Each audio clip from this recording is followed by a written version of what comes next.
قبل ما أبدأ الملخص، حابب أقولك وحشتني يا صديقي، وأعوزك ما تنساش تعمل لايك واشتراك في القناة، لأن الفضل بعد ربنا انتوا.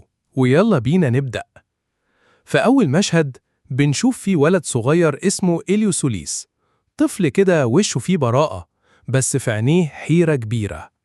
الولد ده داخل متحف الطيران والفضاء، ماشي جنب عمته أولجا سوليس، واحدة ست عسكرية كده، ماسكة نفسها ووشها دايما فيه جدية، لأنها أصلا رائدة فضاء. بس من يوم ما أم إليو وباباه توفوا وهي بقت المسؤولة عنه، ربته وعملت كل حاجة علشانه.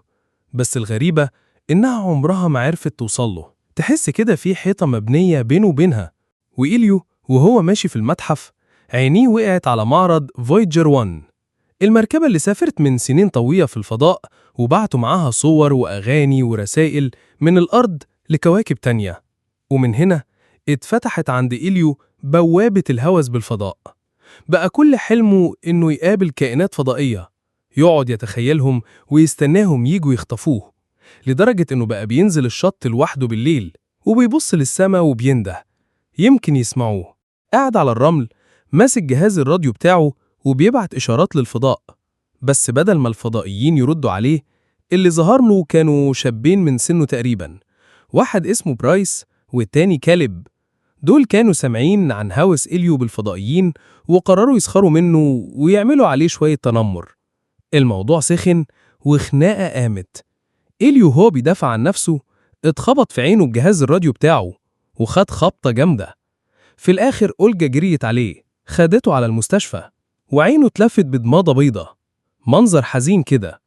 ومن ساعتها الأمور بدأت تاخد منحدر تاني. في يوم تاني أولجا قالت له تعالى معايا الشغل بدل ما تقعد فاضي، وفعلا خدته معاها للقاعدة العسكرية اللي شغالة فيها.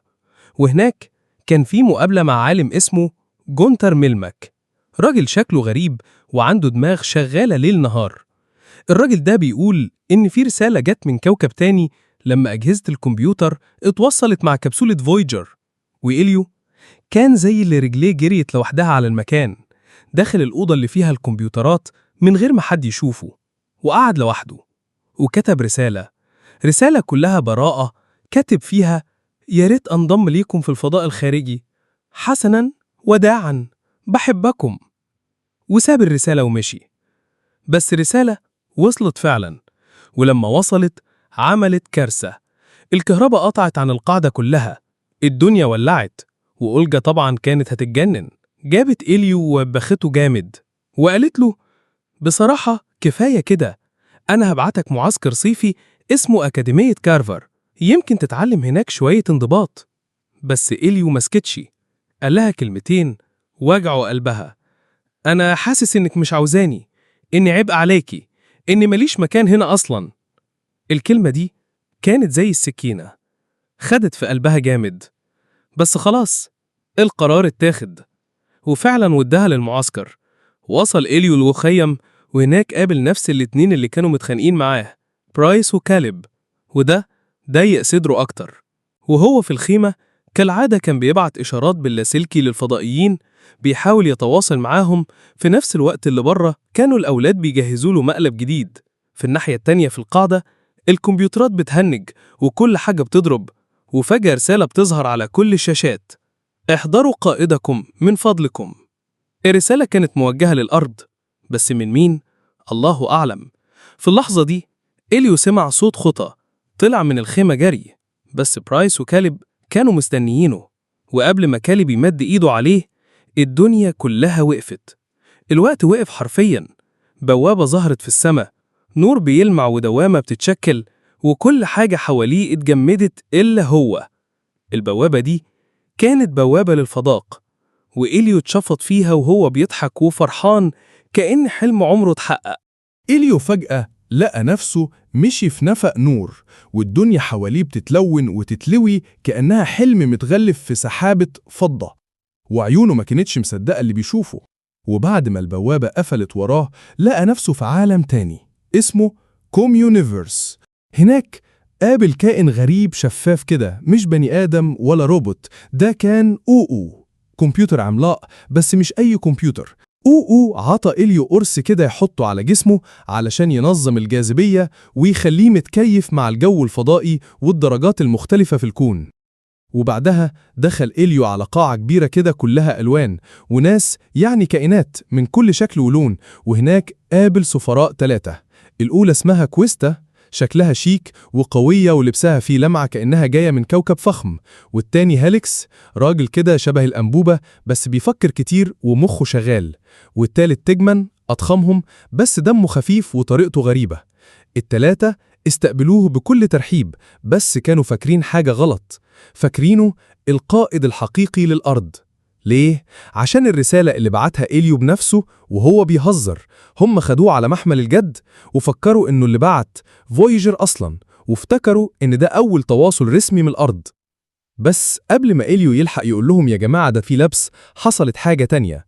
دخل واحد مرعب القاعة اسمه اللورد جريجون، كائن ضخم وطاغية من جنس اسمه الهيلوركيين، شكله يخوف وكلامه كله تهديد. جريجون كان جاي علشان ينضم لعالم كوميونيفيرس، بس كل السفراء كانوا مش طايقينه، عارفين تاريخه السود وعايزينه يبعد عنهم.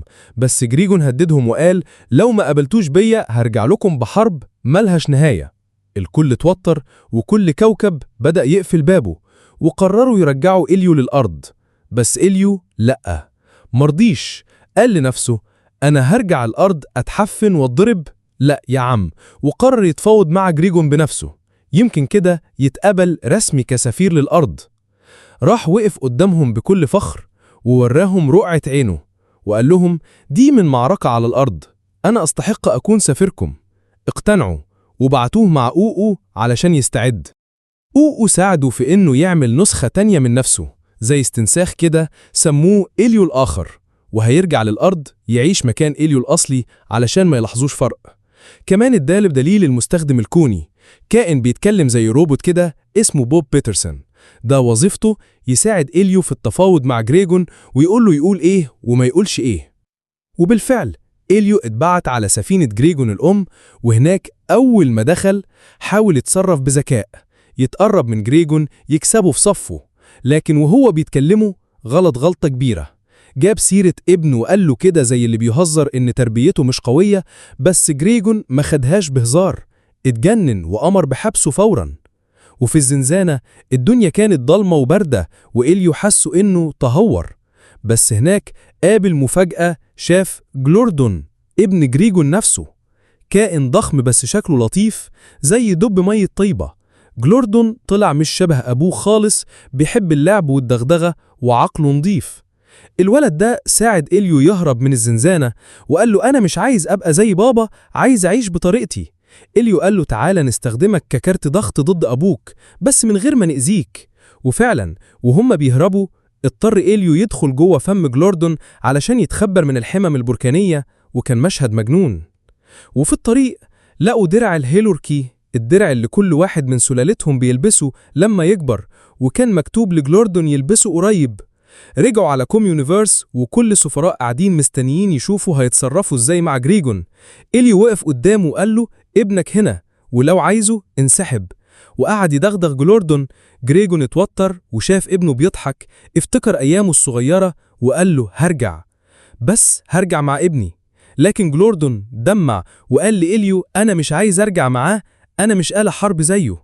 ساعتها إليو فكر بسرعة وعمل حركة عبقرية، استنسخ جلوردون كمان وقرر يبعت النسخة المزيفة مع جريجون والنسخة الحقيقية تفضل معاه. وطبعا جريجون خد النسخة وهو طالع في السفينة، ولما بدأ يتحمس للحرب حس إن في حاجة غلط، ده مش ابنه. مسك النسخة ودوبها واتجنن لما اكتشف الكذب. أمر جنوده يقبضوا على السفراء ويدمروا المكان ويدوروا على ابنه الحقيقي. جلوردون الحقيقي اتسحب بالغلط في سفينة ونزل بيها على الأرض. السفراء كلهم اتقلبوا على إليو وقالوا له أنت السبب، وكويستا بعتته من خلال بوابة رجوع للأرض. إليو وقع على الشط تعبان، لقى أولجا هناك ومعاها إليو الآخر. لكن أولجا رغم كل اللي حصل كانت بتنادهله من قلبها أنا عاوزاك أنت مش النسخة. راح لها وراها وشه واتحضنوا، أول مرة يحس إنه مش لوحده. وفجأة القاعدة العسكرية اتقلبت وظهرت سفينة جلوردون اللي وقعت على الأرض. إليو الآخر دوب نفسه علشان يديهم فرصة يدخلوا. جريجون كان بيضعف، جسمه مش متكيف مع مناخ الأرض، وأولجا مع إليو شغلوا السفينة وانطلقوا للفضاء. بس الطريق ما كانش مفروش بالنجوم، لا، كان في حزام حطام قدامهم كده زي جدار من بواقي نيازك وأقمار صناعية، ولازم يعدوا منه علشان يوصلوا لكوم يونيفرس بسرعة خارقة. بس السفينة ما كانتش مستعدة للسرعة دي، أي غلطة كانت هتخليهم ينفجروا ويضيعوا في الفضاء. في اللحظة دي إليو افتكر برايس، الطفل اللي خبطه قبل كده واللي كان بيتريق عليه. فتح جهاز الاتصال وتواصل معاه. برايس أول ما سمع صوته حس بالذنب وقال له: أنا آسف على اللي عملته فيك. إليو رد عليه بتواضع: وأنا كمان آسف، كنت بس بدور على حد يفهمني. الاتنين صالحوا بعض، وإليو طلب منه طلب: كلم لنا من الماك العالم وساعدنا نوصل الطريق من غير ما نتحطم. برايس فعلا كلم من الماك، والراجل بدأ يوجه السفينة من بعيد زي برج مراقبة بيدلهم على المسار بين الصخور. بس الطريق كان صعب، السفينة اتخبطت كذا مرة والدروع اتشقت وكانوا قربوا يضيعوا، لكن بعزيمتهم وتوجيه من الماك عدوا من الحزام ووصلوا لمنطقة الأمان، ودخلوا سرعة خارقة ورايحين على كوم يونيفرس بأقصى ما يمكن. وصلوا هناك، السفراء محبوسين، القاعات متدمرة، وغلوردون واقف قدام أبوه اللي بيزعق وبيتوعد الدنيا كلها. بس لما إليو وأولجا دخلوا، غريجورون بص لابنه وشافه مرمي ووشه شاحب وبيتنهد كأنه بيموت. ساعتها حاجة اتكسرت في قلب الوحش. غريجورون اللي كان لابس درعه المرعب شال الدرع من على جسمه وظهر على حقيقته، كائن شبه الدودة، هش ضعيف ومش مرعب خالص. لف ابنه في الشال بتاعه وقعد يضمه كأنه بيعتذر له من غير ما ينطق. غلوردون فتح عينه بالعافية وبصله وقال له: أنا مش عايز أبقى زيك، أنا عايز أعيش بطريقتي.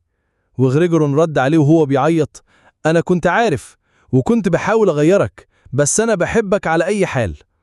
في اللحظة دي كل حاجة وقفت. غريجورون حرر السفراء وقال لهم: انسوني، مش هعمل حرب، مش هرجع زي زمان. كويستا جت وسلمت إليو ميدالية وقالت له: من النهاردة أنت السفير الرسمي للأرض. بس إليو بص لأولجا ودموعه نازلة وقال: مش هقدر أسيبك، لسه مش وقته، دي مش نهاية، بس مش دلوقتي. قرر إنه يرجع معاها، عارف إن الفضاء هيستناه، لكن أولجا كانت أول بيت عرفه. غلوردون جري على إليو وحضنه جامد وقال له: أنا بحبك يا إليو. وإليو رد عليه: وأنا كمان، أنت مش لوحدك. وهم راجعين الأرض، الكون كله واقف بيبصلهم. السفينة نزلت على الشط والمخيم كله، القاعدة العسكرية، ملماك، برايس، كلهم بيحيوهم. وإليو ما كانش الواد اللي بيتمنى الفضائيين يخطفوه، لأ، ده بقى حد ليه قيمة، وفهم إن العيلة مش دايما دم، ممكن تكون حضن وفهم وسند. وفي مشهد النهاية كان إليو وبرايس قاعدين بيضحكوا ماسكين الراديو وبيكلموا غلوردون من الفضاء، لسه محافظين على الصداقة اللي اتولدت وسط المجرة. وبعد التترات لقينا سحلية صغيرة بتنقر على موبايلها وتفتح إيموجي غريب، تشويق بسيط لفيلم بيكسار الجاي، إيه هوبر.